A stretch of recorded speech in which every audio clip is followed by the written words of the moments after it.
Today we talk about how can you disable or other server notifications on your Discord app. We're going to figure out the solution or know how you can do that in your app. So all you have to do, you just go down, click on this sign down here. So when you click on it, it's going to take you to this list here. Then all you have to do now, just go down here.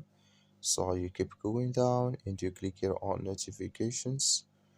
When you click on notifications, you come to this list here.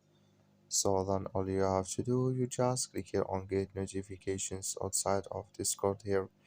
Click on it and you come to this list here. Then all you have to do, you just go down here. So you keep going down here and you come here to order server notifications. You click in this sign here or this color, like you see color, it's gone. That's mean order server notifications disabled with us now. That's all you have to do. Thank you for watching. Don't forget to support us by liking, subscribe.